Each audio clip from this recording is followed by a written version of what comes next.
Welcome to Flipper Talks, a family law podcast. We are Flipper, the Family Law Practitioners Association of Queensland. Family law is a wonderfully rewarding career, but is not without its challenges. Join us as we explore the issues that impact on the practice and well-being of family law practitioners. We hope our episodes will not only inform and inspire you, but encourage you to reach your potential. Enjoy this episode. Welcome to Flipper Talks. I'm your host for today's episode. My name is Shannon Daykin and I'm a proud member of the Flipper board. There's a lot of information coming at lawyers currently about the AML CTF legislation. That's the Anti-Money Laundering and Counter-Terrorism Financing Act 2006. And many family lawyers have questions about compliance, what they need to know and do. Today, we're lucky to be joined by Jess Smith from Grant Thornton to help navigate these issues. Jess Smith is a senior lawyer with over 15 years' experience providing advice and guidance on anti-money laundering and counter-terrorism financing. More recently, Jess has worked closely with local law and accounting firms, supporting practitioners as they prepare for Australia's expanded AML CTF regime. Her work includes helping firms identify where they provide designated services, developing fit-for-purpose MLTF risk assessments, and designing robust AML CTF policies, procedures, systems, and controls that work in practice. Jess has been actively involved in regulatory reform and industry education. She worked with AUSTRAC, Australia's anti-money laundering regulator, to support the development of the AML CTF Starter Kits for lawyers, and has partnered with several state-based law societies and the College of Law to develop practical guidance for practitioners. Most recently, she presented at the Queensland Law Society Symposium 2026, sharing insights on how lawyers can effectively use AUSTRAC starter kits in their practices. Jess, thanks so much for joining us and welcome. Thank you. I'm excited about this chat. Yes, so am I. I think it's really topical for everyone that's listening. As I said, there's just so much coming at us from everywhere. It's fantastic to have a targeted chat with someone of your expertise, so thank you. Let's start with the basics and let's start from scratch. And for those that may be not so familiar with these issues, what is the AML CTF Act and why is it relevant to lawyers? Sure. So at its core, this Act is designed to protect the financial system from being exploited by criminals and terrorists. Traditionally, this regime was applied to banks, bookkeepers, betting agencies, and other financial services businesses. And those entities were designed to understand who their customers were, assess the money laundering and terrorism financing risk they pose, monitor their transactions, and then report any suspicious activity to AUSTRAC.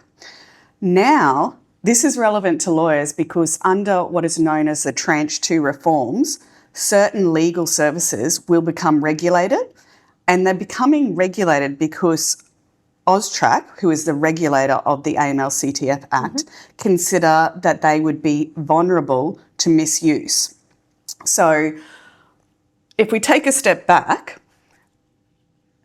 lawyers, accountants, real estate agents have traditionally escaped being covered by the Australian anti-money laundering legislation. Okay. If you go overseas, New Zealand, Europe, America, these professions are captured. And the reason they're captured is because they are often seen as being unwittingly gateways for criminals to launder funds. The international regulator of anti-money laundering is called the Financial Action Task Force. And they did an audit of Australia a little while ago. And basically, we got a report card that said needs improvement. Okay. And along with that report card was a series of recommendations. One of those recommendations was, hey, you need to regulate lawyers. So we are due for our next audit from FATF, and that report card must say getting better. If it doesn't say getting better, then Australia could become subject to economic sanctions and we could become grey listed. So fun fact, Australia is, I think, the only developed nation that hasn't captured lawyers and other professionals in its AML legislation. So the idea is these laws are passed and they come into effect on the 1st of July. FATF come in to do the audit of Australia at the end of July. So the idea is they come in and they see that we are making improvements and we have actioned their recommendations. Okay. And so are family lawyers even in the scope of the AML CTF Act? For example, when does the engagement tip over into a designated service under the regime? So a couple of things on that. If you read the explanatory memorandum to the Act, if you're a nerd like me, you will see a commentary to the effect of typical activities done by family lawyers or wills and estate practitioners are not designed to be captured. And I think that reflects the fact that it is not the practice area itself that is being captured by anti-money laundering, counter-terrorism legislation. It is the activities in which the practitioner does that may or may not be captured in that practice area. So AUSTRAC make it very clear they're not trying to regulate the provision of legal advice or advocacy on behalf of our client. What they are trying to regulate is when practitioners help facilitate certain transactions. So if we look at a timing perspective, when does a family law matter tip over into a designated service? We need to look at what activities are being done either before an order of the court is received or after. So for example, if you are affecting a property transfer or transfer of funds pursuant to a court order, these would not be captured under AML legislation. However, if you're doing some preparation work that occurs before those court orders, whether you're helping arrange the sale of a property or something like that, that will be captured. Okay. All right. So it's less about the actual area of the law and more about the type of activity the lawyer's performing. That's right. Yes. Okay. All righty. And to get into more specifics, many family lawyers are asking, if we have a trust account that's used for settlements or to receive interim payments, is that captured by the AML CTF Act? So the short answer is merely having a trust account by itself does not automatically mean you're captured by the AML CTF Act. Okay. And I think that's an important thing to note because that's one of the original sort of presumptions that was out there. What matters is why the money is being received and what you're doing with it. So, for example, most family law practices, they use their trust accounts in the traditional way to hold settlement proceeds, to receive interim payments or funds pursuant to court orders.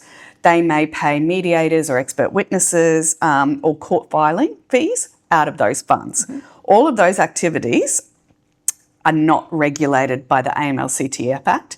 They're not designated services, and family lawyers doing those activities would not be caught. However, if you receive funds into the trust account where you're holding the proceeds of a sale or purchase of a property, or you're holding funds in preparation for a trust to be set up, that is when that will be captured by the anti-money laundering counter-terrorism legislation. Okay, and I think that's a really useful distinction for people that are listening today to try and figure out what might be tipping over and what might not be caught within the scope. And family lawyers also regularly deal with property transfers, obviously after separation. When do those transactions start to look like regulated services? Sure. So again, it depends on the timing of the transaction. So property transfers that occur because of a court order, consent order, or binding financial agreement, that's typically when family law matters get involved with property.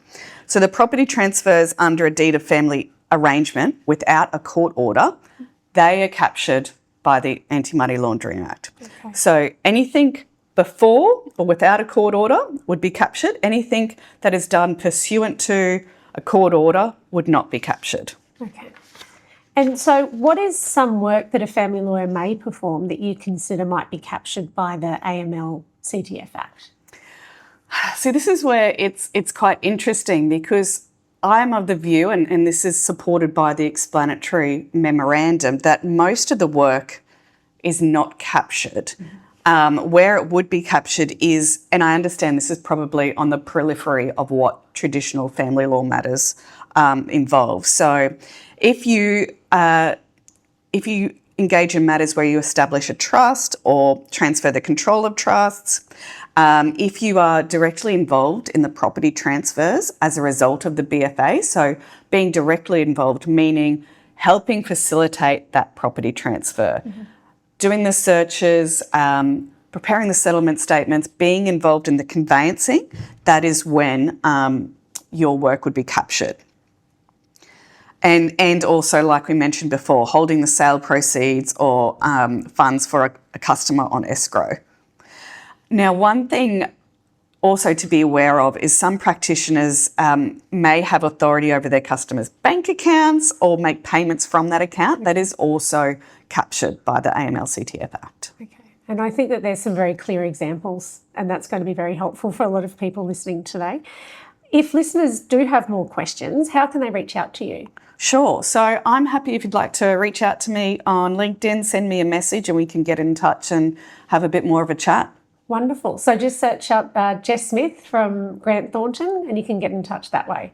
Yep, I think my name on LinkedIn is slightly more professional. Okay. I go by Jessica Smith. Jessica Smith. So everyone, make sure that you search that up correctly. Jess, thanks so much for your expertise and your guidance, helping us family lawyers through what can often be a maze of information that's coming at us at the moment. And if our listeners need more targeted advice, please get in touch with Jess and she can point you in the right direction and get you that advice as well. Thanks so much, Jess. Thanks for having me. Thank you for listening to Flipper Talks, a family law podcast. We hope you enjoyed the podcast today. We confirm that the information we discussed today was just that, information for educational and entertainment purposes only. It is not specific advice. If something discussed has you considering whether you should take steps, it is important to make sure you get professional advice about your unique situation before you proceed, whether that be legal, financial, accounting, medical, or other advice. Please reach out to Flipper if there's another topic you'd like explored, and if you know someone who might benefit from the show, remember to tell them about it. Thank you for listening.